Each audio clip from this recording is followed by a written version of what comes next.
Fala seu, sei lá. Tá começando o TV Pichote de hoje. Programa escrito e apresentado por mim, Gabriel Lima, gravado e editado pelo nosso querido Fofão e que conta com a colaboração de pauta do jornalista Roberto Nascimento, que assim como o ministro Flávio Dino, sabe ler. E aí, ele voltou, hein? Ele voltou. Deu uma viajada aí, ficou um tempo sumido, mas voltou.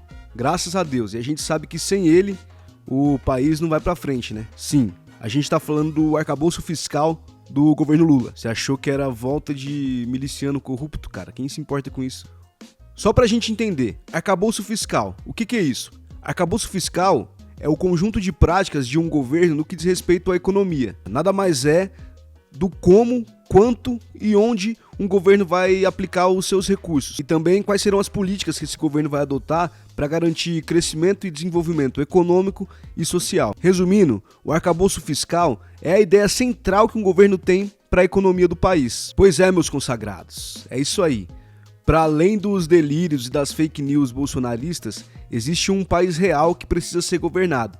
Um país que foi devastado por uma pandemia, por uma gestão da pandemia incompetente, por uma crise política e econômica que vem perdurando durante anos e que resultou na volta do país ao mapa da fome da ONU. Isso quer dizer que existem pessoas no Brasil que estão passando fome. E a apresentação desse arcabouço fiscal, dessa proposta de arcabouço fiscal que foi apresentada hoje pela equipe econômica do governo, diz respeito a esse Brasil real. Então é o seguinte, agora pela manhã, a equipe econômica, liderada pelo ministro Fernando Haddad, apresentou ao país e detalhou a proposta de arcabouço fiscal que vai ser encaminhada ao Congresso Nacional. Obviamente, essa proposta é cheia de termos técnicos que a gente não vai tratar aqui, vamos deixar isso aí para os economistas. Só vamos tentar entender como que isso impacta a nossa vida de fato. A gente falou aqui em outro momento que essa discussão ela é tensionada por dois pontos de vista distintos para a economia. Um que defende a austeridade fiscal radical, ou seja, defende que o governo gaste o mínimo do mínimo possível, e outro defende que o governo seja um investidor, um estimulador do crescimento econômico através do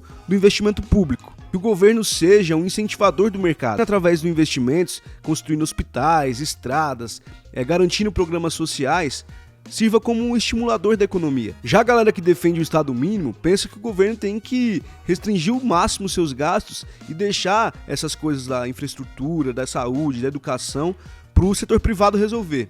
Só que a gente sabe que essa galera aí que defende o Estado mínimo, que defende que o governo não pode gastar, blá blá blá blá blá blá, é aquela demagogia de sempre, né? O governo não pode investir em infraestrutura, o governo não pode investir em saúde, em programas sociais, em nada. Porque se o governo gasta muito, o mercado fica nervoso e aí a economia não se desenvolve. Na real, a gente sabe que essa galera só defende contenção de gasto quando é para criar programa, quando é para criar projetos que vão melhorar a vida dos mais pobres.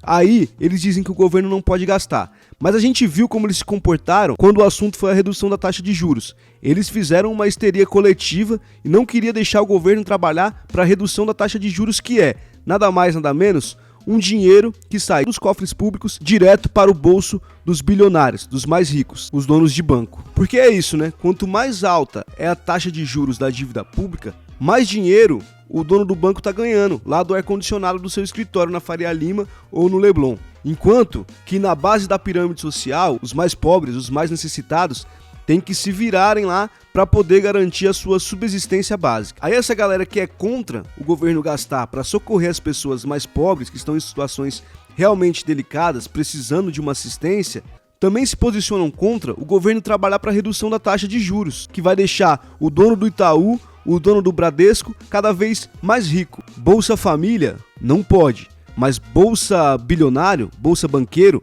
aí tá liberado, aí não tem responsabilidade fiscal. E eu não tô falando só de programa de assistência social não, de distribuição de renda como Bolsa Família. O programa como o PAC, por exemplo, que foi o Programa de Aceleração do Crescimento, que iniciou no governo Lula e ganhou força no governo Dilma, era um programa de alto investimento em obras de infraestrutura. E essas obras provocavam um grande impacto nas cidades, principalmente para as pessoas mais pobres, gerando emprego, gerando renda, fazendo girar a economia das pequenas cidades, proporcionando melhoria de vida para as pessoas. Também o Minha Casa Minha Vida, por exemplo, que além de financiar e aquecer o mercado imobiliário e da construção civil, também ajudavam as pessoas a construir o sonho da casa própria, através de uma taxa de juros irrisória por meio de financiamento com os bancos públicos. O projeto como Minha Casa Minha Vida, por exemplo, não tem como você ser contra, cara, porque ganha todo mundo. O banco público ganha porque a taxa de juros é pequena, mas o percentual de inadimplência é pouquíssimo. A indústria da construção também ganha porque são casas sendo construídas, trabalho para as pessoas. E aí também, quem precisa de emprego também ganha porque vai ter mais casa construindo, ou seja, mais contratação de mão de obra, mais emprego para as pessoas. E claro, os beneficiados do Minha Casa Minha Vida diretamente, que são as pessoas que financiam os seus imóveis através do banco público. É casa própria para o povo, é fortalecimento dos bancos públicos, é emprego para o pedreiro, para o encanador, para o engenheiro, para o arquiteto. Enfim, é uma política econômica que realmente gera impacto positivo na vida das pessoas. Mas aí, todos esses economistas banqueiros e também quase toda a imprensa brasileira se posiciona contra esse tipo de programa porque diz que é muito gasto para os cofres públicos. Só que ao mesmo tempo, eles se posicionam contra também a posição do governo em tentar reduzir a taxa de juros, que vai deixando os banqueiros cada vez mais ricos. É aquela velha máxima, estado mínimo para os pobres que realmente precisam, que estão lá na base da pirâmide, trabalhando, saculejando nas conduções para garantir o pão, para garantir o prato de comida. Aí é estado mínimo. E estado máximo, mamata para os banqueiros bilionários parasitas do mercado financeiro que não produzem nada para o país e querem aí dar opinião, pautar o debate econômico como se eles fossem os donos da razão. Assim é fácil, né, seus canalhas? Só que aí, o governo Lula, como a gente sabe, ele foi eleito para reconduzir a política econômica dos seus 2 primeiros mandatos, ou seja, investimento público pesado como vetor da economia e como acelerador do desenvolvimento econômico. Uma política econômica de programas sociais e forte investimento em obras de infraestrutura. Isso significa construir mais hospitais, mais estradas, mais ferrovia, etc. Mas um monte de coisa que vai melhorar a vida do povo, gerar emprego e fortalecer a economia. Foi com essas propostas que o governo Lula veio até as eleições de 2022. E foi com essas propostas de melhorar a vida dos mais pobres que o governo foi eleito. A realidade, no entanto, impõe dificuldades ao governo federal, que precisa negociar com um Congresso, com deputados que são financiados pelo mercado financeiro, que recebem financiamento dos bancos para suas campanhas. Claro que esses deputados vão defender os interesses dos bancos e não da população brasileira. E foi o que aconteceu. A proposta apresentada hoje pela equipe econômica do governo é uma tentativa de conciliação, de encontrar um meio termo entre essas duas perspectivas, a do investimento público e a da responsabilidade fiscal, né? Na realidade, o governo sabia que precisava fazer uma proposta que passasse pelos deputados, que fosse aprovado no Congresso Nacional. E, obviamente, um arcabouço fiscal mais radical só iria resultar na primeira derrota do governo no parlamento. Se eu pudesse resumir essa proposta em uma palavra, eu usaria a palavra amena. Isso porque hoje a TV Pichote está num tom mais sério, né? Por fim, eu gostei da proposta? Não. Mas acho que dentro da realidade imposta ao governo federal e a conjuntura da governabilidade no Congresso, eu acho que era o máximo que o governo conseguiria aprovar aí dentro da Câmara e do Senado. E a recepção dessa proposta, ela comprova isso.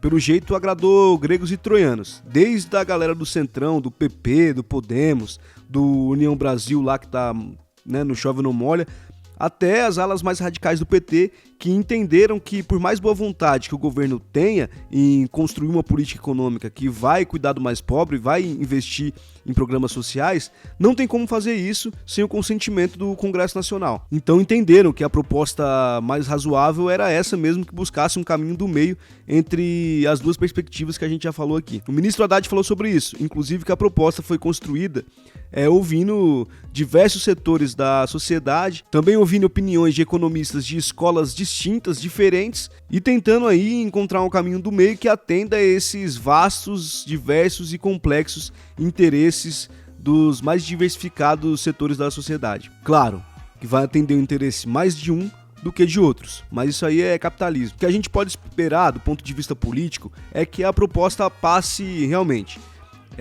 Tanto os deputados da oposição já receberam de maneira positiva a proposta, pode ser que haja algumas mudanças ali, mas as questões mais centrais provavelmente vão se manter. E se isso acontecer, o que a gente pode esperar é uma postura do governo malabarista, que vai tentar ali se equilibrar entre a responsabilidade fiscal e o investimento público como financiador da economia. Se isso vai ser possível, só o tempo vai dizer, né?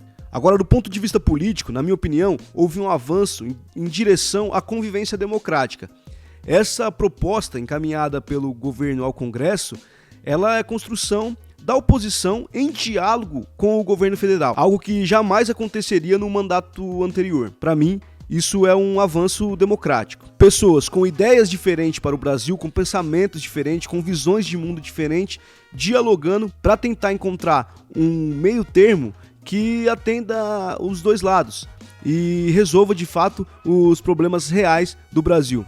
Isso é política acontecendo longe do submundo estéril do bolsonarismo, que é só lacração e fake news, pauta que não tem nada a ver, que realmente não vai mudar a vida das pessoas no seu dia a dia.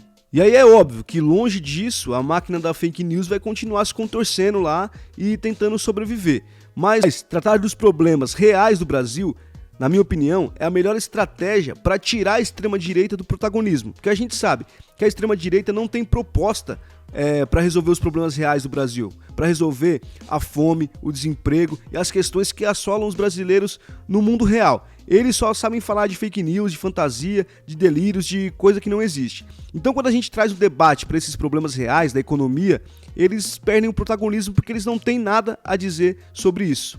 Eles não têm nada para apresentar de fato à população. Como é o caso do Nicolas Chupetinha, André Fernandes, Sérgio Moro e a Conja, aquela outra lá, Caroline de Tone, essa galera aí que ontem foi humilhada pelo ministro da Justiça, Flávio Dino. Tô ansioso para ver a atuação desses fanfarrões que só sabem trabalhar com fake news, com acusação falsa e com realidade paralela, na hora de discutir os verdadeiros problemas da população. Tô ansioso para ver aí, ô Chupetinha, como é que você vai se sair, tá? Ô André Fernandes, quero ver se você vai ter coragem de discutir a fome do povo brasileiro.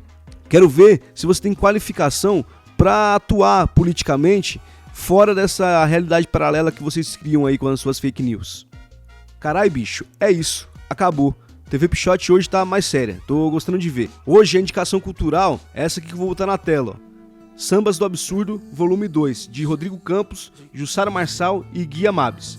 Um time de altíssima qualidade. Na minha humilde opinião, aí tem o maior compositor da atualidade, a maior voz da atualidade e o produtor mais importante da atualidade. O disco é a continuação do Sambas do Absurdo, volume 1, do Rodrigo Campos. Aqui, cara, tá o que tem de mais interessante, no meu ponto de vista, da música brasileira atual. De novo, de inventivo. Há um aprofundamento aqui do samba, das tradições musicais brasileiras, mas trazendo inovações estéticas, tanto na proposta musical quanto nos temas tratados. É difícil falar, o negócio é ouvir aí mesmo, disponível nas plataformas digitais, Sambas do Absurdo Volume 2, de Jussara Marçal, Gui Amabis e Rodrigo Campos. E aí, assim encerra a TV Pichote séria de hoje. Até amanhã ou não. Na rua